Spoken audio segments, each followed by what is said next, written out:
Aujourd'hui nous allons parler du pouvoir de la parole. Et comment, ce que vous dites, peut apporter de l'encouragement, ou la défaite. Minister, un rappeur de Floride a appris cette leçon, quand des amis le poussaient à confesser son allégeance à Satan. Personne ne s'attendait au pouvoir que sa réponse apporterait. Même pas lui-même. Je m'appelle Minister. J'ai grandi dans les rues de Tampa Bay en Floride. En gros, d'où je viens, mon grand-père était propriétaire de boîte de nuit dans un coin de la rue, et mon père était propriétaire de boîte de nuit dans un autre coin de la rue. Pendant mon enfance, ma mère était accro au crack. En gros, durant mon enfance tout entière. Mais parfois quand elle était lucide, hors des crises, elle essayait d'aller à l'église locale pour essayer de se rapprocher de Dieu. Mais il n'y avait vraiment pas de vie dans cette église. C'était plus de la religion et de la tradition. Et donc la même chose juste se répétait. La répétition d'un schéma. À l'âge de 13 ans, j'ai commencé à vendre de la marijuana. À l'âge de 17 ans, j'ai fini par prendre comme 3 condamnations pour vol à main armée. J'allais et venais des tribunaux pour mineurs, des centres de détention, résidences surveillées, probation avec camp d'entraînement juvénile suivi de programmes. C'était beaucoup d'accrochage avec la loi. J'ai commencé à rapper professionnellement en 1996. Au cours de cette période, j'écoutais beaucoup de musique gangstar, la musique rap. Et j'ai entendu les rappeurs parler de vendre leurs âmes.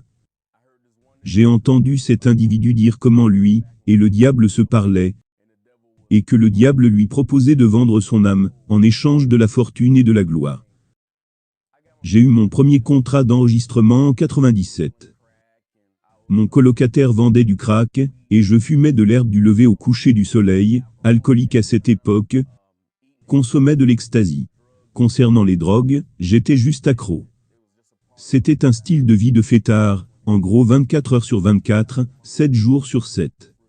Une nuit, j'étais dans mon studio en train d'enregistrer, avec un groupe de personnes que je connaissais, ainsi que beaucoup de mes amis. On devait être 8 à 10 personnes, dans le studio cette nuit-là. Et c'était juste assez bizarre pour moi, car je sentais que quelque chose était différent. Et j'entends certains de mes amis en train de rapper la même chose, que j'avais entendu certains de ces rappeurs dire, dans certaines des chansons, que j'étais littéralement en train de rapper avec eux. Ils disaient qu'ils avaient aussi vendu leurs âmes. Mais vous savez, quand vous êtes dans la perdition, vous pensez que c'est juste beaucoup de jeux de mots. Je n'avais pas réalisé qu'ils vendaient littéralement leurs âmes. Et il s'est avéré que les esprits démoniaques ont commencé à parler à travers certains de mes amis. L'un d'eux est même venu, et avait une liasse d'argent et a dit, « Mec, ne veux-tu pas gagner tout cet argent ?» Et il allait d'une personne à une autre. Nous étions assis en cercle. Et c'était, comme si le diable parlait à travers chaque personne, me disant que pour faire passer ma carrière au niveau supérieur, je devrais littéralement me livrer, m'incliner, adorer Satan. Tout d'abord j'avais peur, mais je savais que cela allait se produire, et que Satan était réel. Je savais que Jésus est aussi réel. Je savais que Dieu était réel. J'avais sorti mon iPad, nous avions des beats qui jouaient en arrière-plan, parce que nous écrivions nos chansons, nous étions dans un home studio. Et j'ai juste commencé à demander pardon à Dieu pour le style de vie que je menais. Je ne sais même pas comment je suis même arrivé au point, où je savais que je devais me repentir. Je savais juste que je devais le faire. Et alors que je commençais à me repentir, que je lisais ma repentance à haute voix, me repentais auprès de Dieu pour la façon dont je vivais, à chaque fois que je le faisais, une personne se levait littéralement, et quittait ma maison.